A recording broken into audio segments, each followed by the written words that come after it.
काश अगर मजलिस के अख्तर अली खान और इम्तियाज जलील किशनगंज और औरंगाबाद से कामयाब हो जाते तो एक असदुद्दीन अवैसी के साथ अख्तर अली खान और इम्तियाज जलील अगर खड़े हो जाते तो शायद ये वक्फा कानून भारत की पार्लियामेंट में जाने से पहले नरेंद्र मोदी 2 मरतबा सोचता।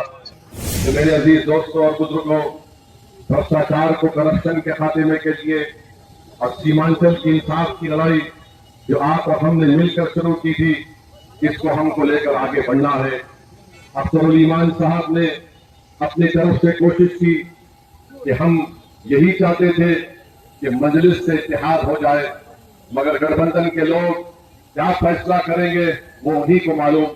मगर जो लोग कल तक कहते थे कि मजलिस इत्तेहाद नहीं चाहती, मजलिस मिलकर इलेक्शन लड़ना नहीं चाहती, मैं कहना चाह रहा हूं कि अख्तर अली खान साहब ने 2 नहीं 3 पत्र लिखे, 2 लालू प्रसाद यादव साहब को और 1 तेजस्वी यादव को लिखे। अगर इनमें सियासी बसीरत होगी तो वो अख्तर अली खान की पेशकश को कबूल करेंगे।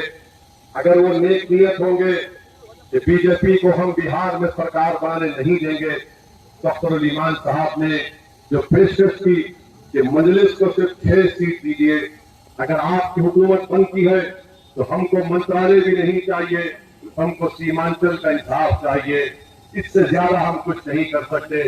जो लोग ये समझ रहे हैं कि मजलिस ये क्यों लिख कर दी, मैं उनको जवाब दे रहा हूं कि हम अपनी कमजोरी का मुजाहरा नहीं कर रहे हैं। हम ताकत की बुनियाद पर और सिर्फ बीजेपी को रोकने के लिए बिहार में मजलिस ने फैसला लिया था। ये हमारी कमजोरी की निशानी नहीं है, ये हमारे आला दर्जी की निशानी है कि जिस पार्टी ने हमारे 4 एमएलए को खरीद लिया, उसके बावजूद भी हमने हाथ आगे बढ़ाया है कि चलो मोदी को रोकते हैं बिहार में, आरएसएस को रोकते हैं, मगर नहीं मालूम कि वो होश के नाखून लेंगे या नहीं लेंगे।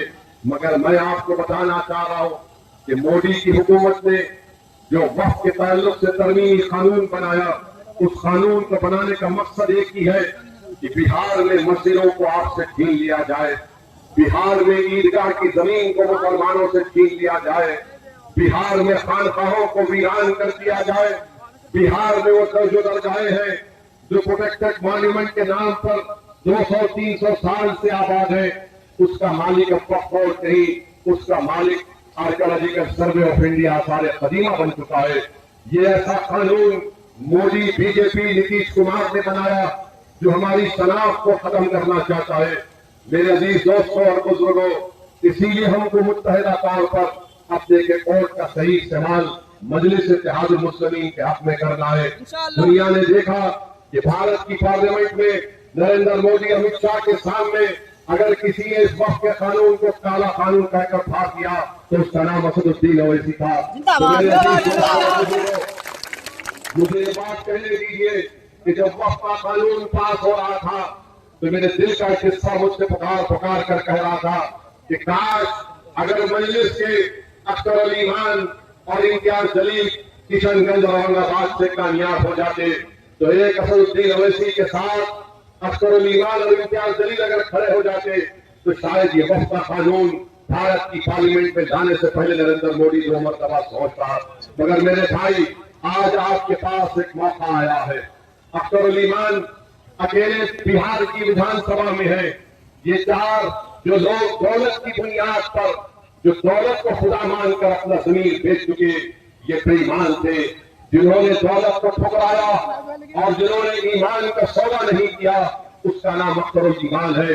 उस अख्तर अली खान ने अकेले होते हुए भी बिहार की असेंबली में आपकी तकालीफ को उठाया, आपके इंसाफ की लड़ाई लड़ी, आपकी तरक्याती कामों को अंजामदही का काम और मुतालबात को आपके ऐवान में रखा। तो मेरी आपसे गुजारिश है कि किशनगंज से इस विधानसभा से जो मजलिस का उम्मीदवार होगा, मुत्तहिदा तौर पर आप अपने वोट का इस्तेमाल मजलिस के पतन के निशान पर करिए। डरने और घबराने की जरूरत नहीं है। हमारी लड़ाई सीमांचल की लड़ाई है। हम सीमांचल में इंसाफ को देखना चाहते हैं। जिस तरह गया में इंडस्ट्री और फैक्ट्री खोलने का काम मोदी और नीतीश कुमार कर रहे हैं, हम पूछना चाहते हैं कि सीमांचल में क्यों नहीं हो रहा है, सीमांचल में एम्स क्यों नहीं बनता, सीमांचल में बल्कि पूर्णिया में हाई कोर्ट की एक बेंच क्यों नहीं बनाई जाती, अलीगढ़ मुस्लिम यूनिवर्सिटी का एक कैंपस यहाँ पर है जो बिल्कुल खस्ता हाल बन चुका है। सैलाब आता है, लाखों एकड़ जमीन कट जाती है। मेरे भाई, आपको ऐसे नुमाइंदे की जरूरत है जो बिहार की विधानसभा में जाकर खामोश नहीं बैठेगा, जो बिहार की विधानसभा में जाकर गूंगा और अंधा बनकर नहीं बैठेगा। आपको एक ऐसा एमएलए विधायक चाहिए जो किशनगंज के गरीब नौजवानों के ख्वाबों को पूरा करने का बात कर सके बिहार की विधानसभा में। आप जानते हैं कि बिहार में करीब 60% आबादी 25 साल से कम उम्र नौजवानों की है। नौजवानों, ये तुम्हारे ख्वाबों को पूरा करने की लड़ाई मजलिस कर रही है। नौजवानों, मुस्तकबिल तुम्हारा है। तुम्हारे बाप दादा ने अपनी जवानी को खराब कर लिया, बर्बाद कर दिया।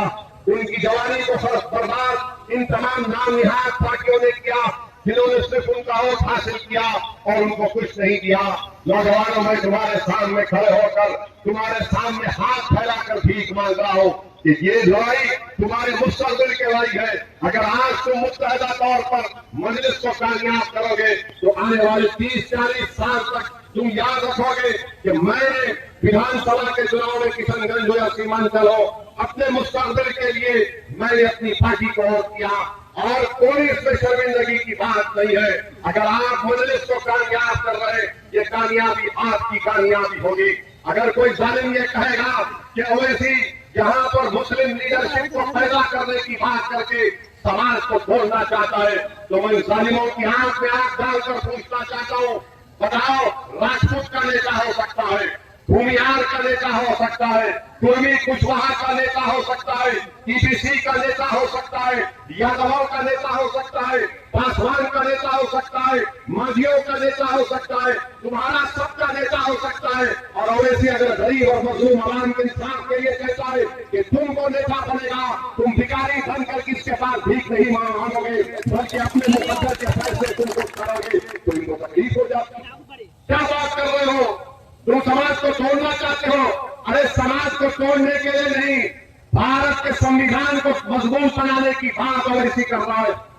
बिहार को मजबूत बनाने की बात मजलिस कर रही है। तुम सबके नेता हो, मगर बताओ, जब हम कहते हैं कि हमारा भी नेता होना चाहिए तो कहते नहीं नहीं, ये नहीं हो सकता, सब हो सकता है। अरे ये मुमकिन है और इंशाअल्लाह ताला इस विधानसभा में हम इस बात को पूरा करके दिखाएंगे। नेता तुम्हारा होगा, वोट तुम्हारा होगा, नेता तुम्हारा होगा इंशाअल्लाह ताला। अब वो बात नहीं चलने वाली है कि वोट हमारा और राज तुम्हारा नहीं होगा, वोट भी हमारा होगा और राज भी तुम्हारा होगा इंशाअल्लाह ताला। तो मैं आपसे अपील करने आया हूँ कि अपने इतिहास को मजबूत करिए, इस इंसाफ के कारवां को मजबूत करिए, इसमें आप अपने बुजुर्गों को समझाइए, हमारी मां और बहनों को हमारा सलाम पहुंचाइए, उनसे भी आप गुजारिश करिए कि मजलिस पार्टी को